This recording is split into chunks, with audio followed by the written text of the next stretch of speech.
Hello. Hi, everybody. We're here. Welcome to the Match Factory. I'm Kaireen. And my name's Bea. I'm the owner. Yeah, and we're here We're here. to chat with you guys It is today. a rainy Saturday afternoon, and Kaireen came into town and was like, we should podcast. Yes. Like, yes. And it just happened. We're here. I'm like not in anything fashionable.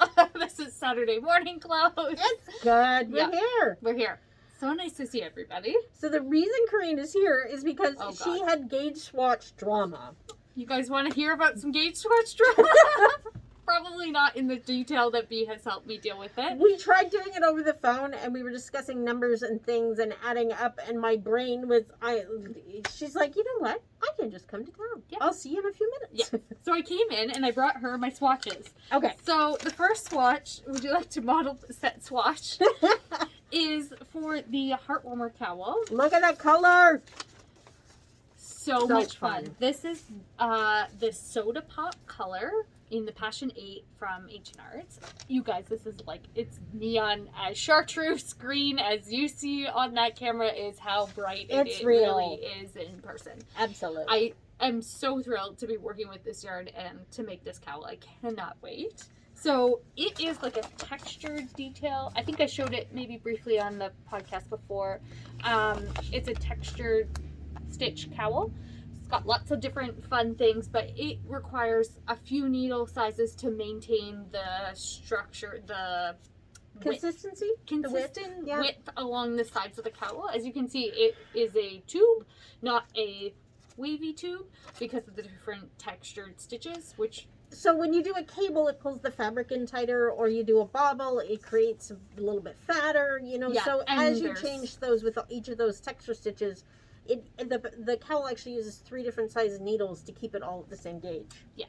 And there's lace and cables and smocking stitch. There's like lots and lots of different stitch details going on. It's so, like a sampler. yeah, exactly. Yeah, Yeah. like a knit sampler. You Yeah. got it. So So this gauge swatch, was my first gauge swatch, and I did it on, because I am a loose knitter, I did it on a couple of sizes smaller than what's recommended in the pattern, and then I needed a few more needles to complete the set. Anyways, she got it figured out. we've got it figured out, but this is the little swatch of it. And you know what, folks? It's important to do your gauge swatch. That's all I'm going to say. Yeah, I absolutely. Glad I was diligent enough to do it, because I dislike doing them as much as everybody else does. But You would rather just be doing the knitting. exactly. But you know what? If you don't do this, and then the fabric isn't working out, or you Yeah. end up with something that's totally the wrong size, Yep.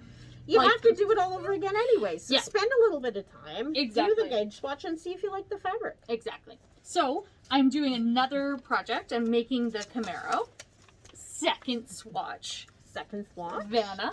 Actually, 2 swatches kind of connected in the middle. Yes. So what Kaireen did was try 1 needle size here, and then she put a little garter stitch border, and then did the next needle size there to see the difference between the fabrics. Yeah. And I'm really glad I did, because it's really nice to compare and contrast them. Not so great for counting the actual stitches. So you can see just when Bea pulls it, exactly like See how much?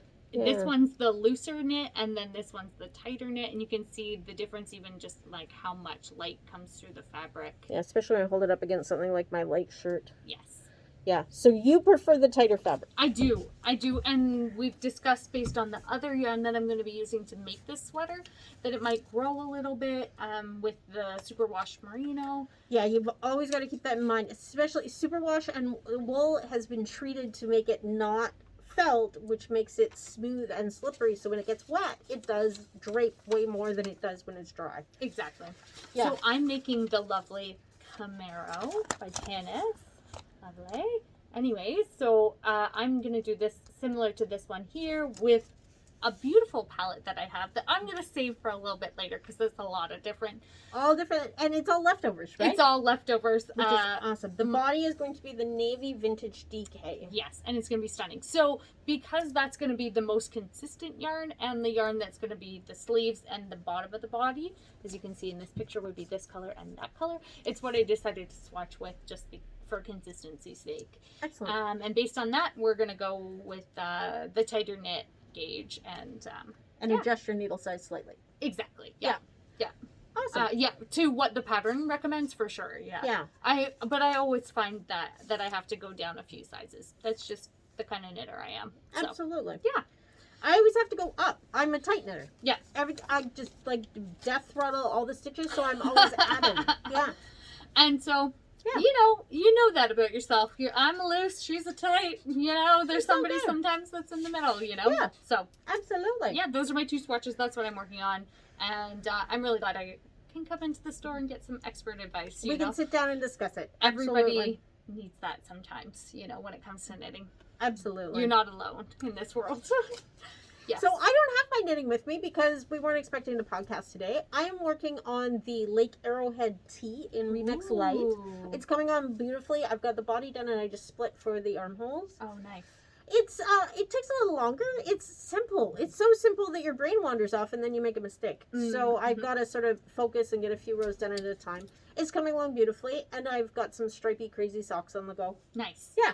You finished a pair of socks. Yes, I finished Speaking some of socks. Ta-da! Lovely. Look at these guys. So these were toe up, and I used the sizing information, and I used the heel from the Fish Lips Kiss heel. Yes. So the Fish Lips Kiss heel is not for a beginner because it doesn't tell you just like cast on this many stitches and like knit this far. It's piles of discussion about how to size your socks. A very detailed, fantastic short row heel directions, tutorial, photos, videos, everything. And then you finish your socks however you want.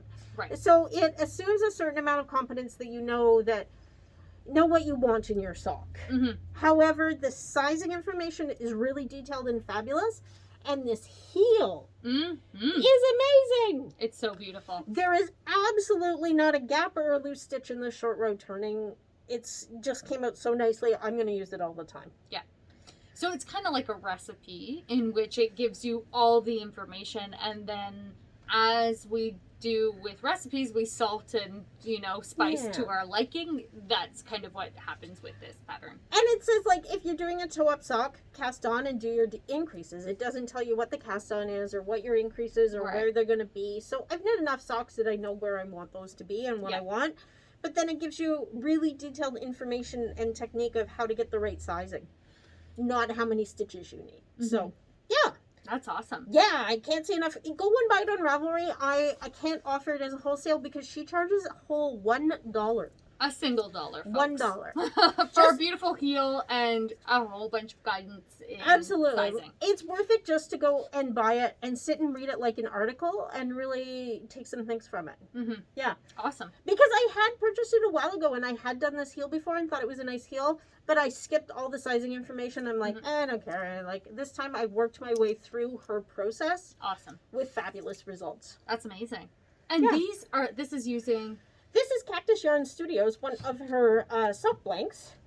We have one remaining in stock, folks. So we got a box from Cactus Yarn Studios this week, and I did a live unboxing, and everybody loved it. The yarn was beautiful. We have one sock blank left. Squishy, folks. And a few, everything here, from this turquoisey over to this blue and green speckle. Yeah. Oh, so gorgeous. There's some speckles. This is called Paon.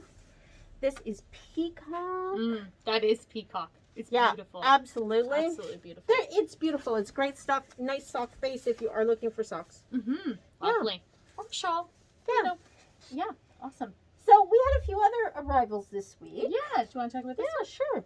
Well, actually, this one arrived a little while ago. Mom knit this adorable little baby sweater, and Kaireen was walking around the store today, and she said, we never showed this off. I don't think so. I don't remember. I don't think holding it up and being like, this is adorable. Neither of us knit it, so that's part it of it, right? It does.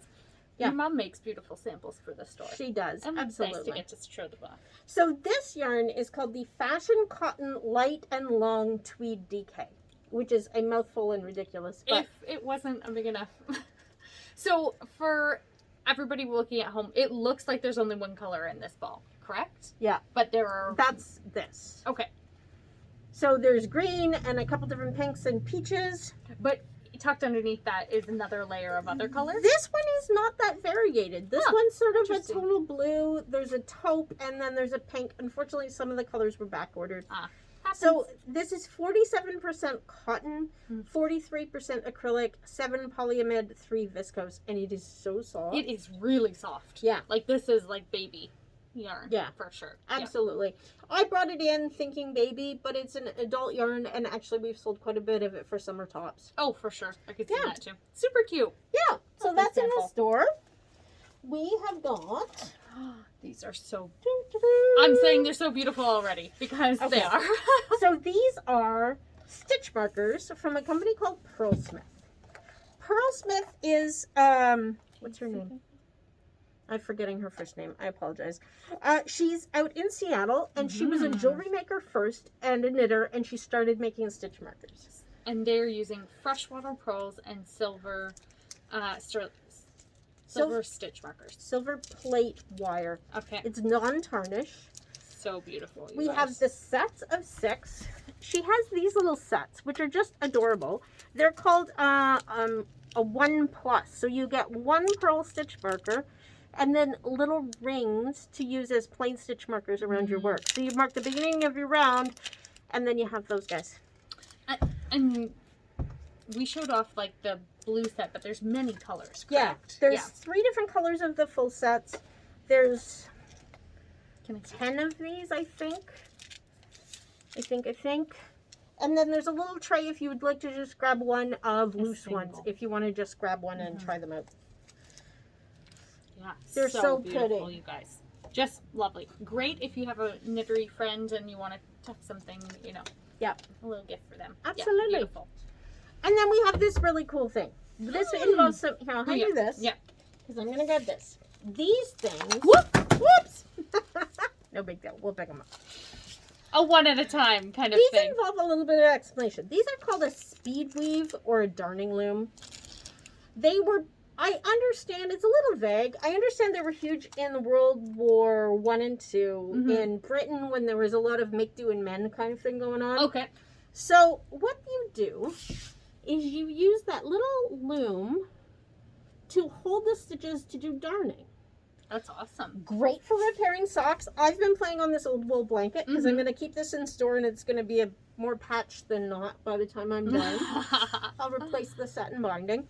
I just love these colors. It was at the secondhand store and I'm like, I have to save it. Yes. It's beautiful. So these little guys they're a great tool. They're a reproduction. They're made in Russia and we have them here in the store. You use them to pick up the stitches and then you weave basically over top of that and then you get kind of a nice square patch on whatever you're working on versus... And your patches attached as you go. Okay. Versus like kind of a knit over patch. Yeah. Like a... And it controls it and holds everything in place while you're doing the darning instead of darning just freehand over top and everything's kind of wibbly and you're going to try to hold it down. Right. That makes sense. Yeah. Is that a good way to describe it? Yeah. Yeah. It takes... Yeah. They're a fantastic, very classic, old-fashioned tool that has made a resurgence, and there's a reason why they just work really well. Yeah. They're for when you need to mend stuff and Absolutely. you really need to like secure it to Yeah, what you're working if you're on. somebody who saves your stuff and fixes things, you need one of these in your toolbox, for Yep. sure. For sure. So we have those in Awesome. stock. Yay! Is there anything else? Oh, so nice to see you guys. Absolutely. Really happy to be here and pop into the store if you... Absolutely. It's so nice. I'm seeing people that I haven't seen in years, literally, who are able to travel again and be on the road. So it's so nice to see everybody. Yeah, we miss seeing you guys. So Absolutely. we're able to have you in here, pop in and say hi. Yeah. And Wear your mask. Come on in and say hi. yes, thank you guys so much. Nice seeing you. Have a great day. Bye. Bye.